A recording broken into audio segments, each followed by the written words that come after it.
अब हम तस्करा करेंगे हिंदू हिंदू धर्म धर्म और इस्लाम में ईमान के रुकन में यकसानियत। सबसे पहला है खुदा पर यकीन लाना।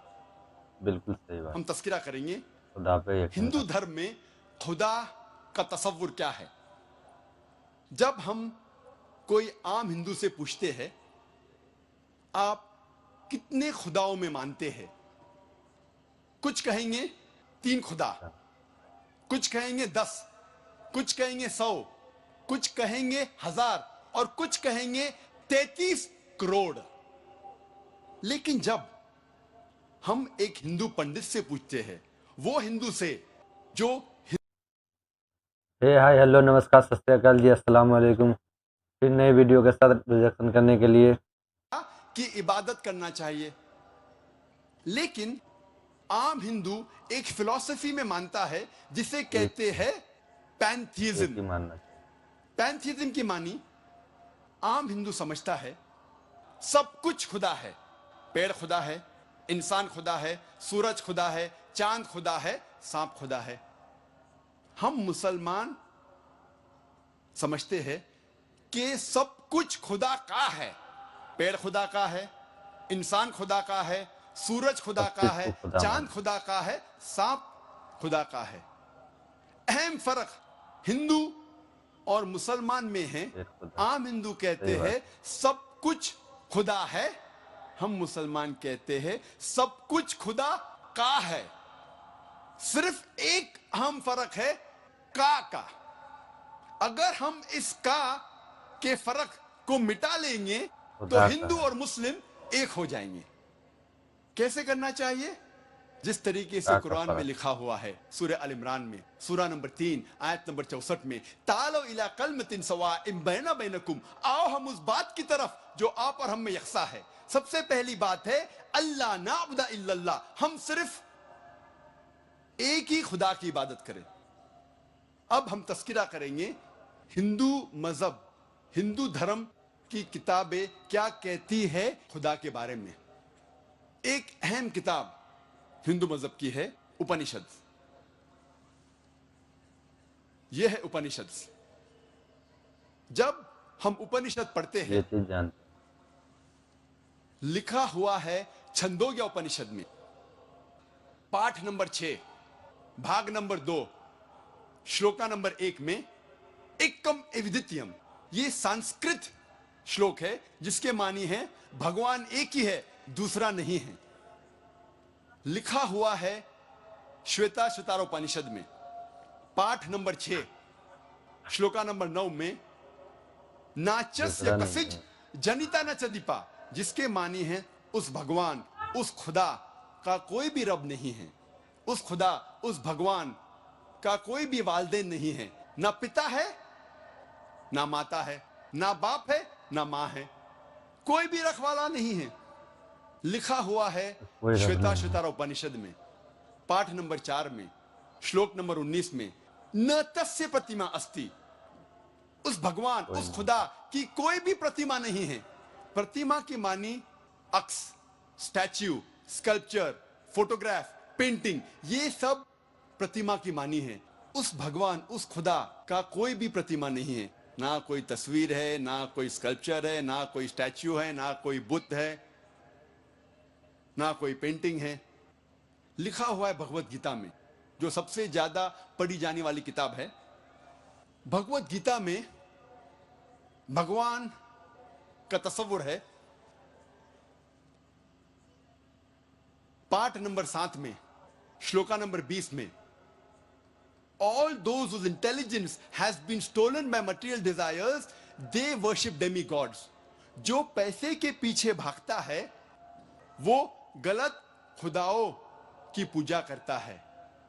और कुछ तर्जुमा भगवत गीता में लिखा हुआ है कि जो आदमी पैसे के पीछे भागता है वो बुत परस्ती करता है। भगवत गीता में लिखा हुआ है पाठ नंबर 10 में श्लोका नंबर 3 में, मैं भगवान पैदा नहीं हुआ हूं, मेरी शुरुआत नहीं है, मैं सारे आलमों का रब हूं। और सबसे अहम किताब हिंदू धर्म में है वेद। जब हम वेद पढ़ते हैं, यजुर्वेद में लिखा हुआ है, सही बात। पाठ नंबर 32 मंत्र नंबर 3 में, न तस्य प्रतिमा अस्ति, उस भगवान, उस खुदा की कोई भी प्रतिमा नहीं है, कोई भी बुत नहीं है, कोई भी अक्स नहीं है, कोई भी स्टैच्यू नहीं है, स्कल्पचर नहीं है, फोटोग्राफ नहीं है, पेंटिंग नहीं है। जिक्र है यजुर्वेद में पाठ नंबर 40 मंत्र नंबर 9 में, अंधात्म प्रविशंति या असंभूति मुपास्ते। यह संस्कृत श्लोक है जिसके मानी है अंधात्म, अंधकार में, प्रविशंति, दाखिल हो रहे हैं। जो लोग असंभूति की पूजा करते, असंभूति की माने नेचुरल थिंग्स, कुदरती चीजें, हवा, पानी, आग। यजुर्वेद में लिखा हुआ है अंधकार में दाखिल हो रहे हैं वो लोग जो कुदरती चीजों की इबादत करते हैं, पूछते हैं, जैसे कि हवा, पानी, आग। और आगे लिखा हुआ है और घोर अंधकार में दाखिल हो रहे हैं वो लोग जो संभूति की पूजा करते हैं। संभूति की मानी इंसान की बनाई हुई चीजें, जैसे टेबल, कुर्सी, बुत वगैरह। अगर आप कुदरती चीजों की इबादत करते हैं तो आप अंधकार में दाखिल हो रहे हैं। अगर आप बनाई हुई चीजों की इबादत करते हैं तो आप और घोर अंधकार में दाखिल हो रहे हैं। सही बात है भाई। लिखा हुआ है यजुर्वेद में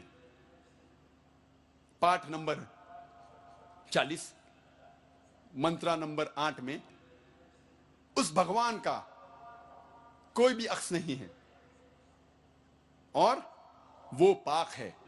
अथर्ववेद में आता है, ये अथर्ववेद, अथर्ववेद में लिखा हुआ है किताब नंबर 20 में, पाठ नंबर 58 में, मंत्र नंबर 3 में, देव महाअसी, महान है वो खुदा। खुदा महान है। और सबसे अहम वेद है ऋग्वेद। यह है ऋग्वेद। चारों वेदों में से सबसे अहम वेद है ऋग्वेद। ऋग्वेद में लिखा हुआ है किताब नंबर 1 पाठ नंबर 164 मंत्र नंबर 46 में, एकम सत विप्र बहुधा वेदांते, जिसके मानी है सत्य एक है, खुदा एक है। बिल्कुल। और संत उन्हें कई नामों से पुकारते हैं। और एक जगह लिखा हुआ है ऋग्वेद में किताब नंबर 10 पाठ नंबर 114 मंत्र नंबर 5 में कि आप भगवान को, आप खुदा को कई नामों से पुकार सकते हैं। और ऋग्वेद में सिर्फ किताब नंबर 2 पाठ नंबर 1 में 33 सिफत, 33 नाम खुदा के दिए गए हैं। इनमें से एक है ऋग्वेद किताब नंबर 2 पाठ नंबर 1 मंत्र नंबर 3 में ब्रह्मा।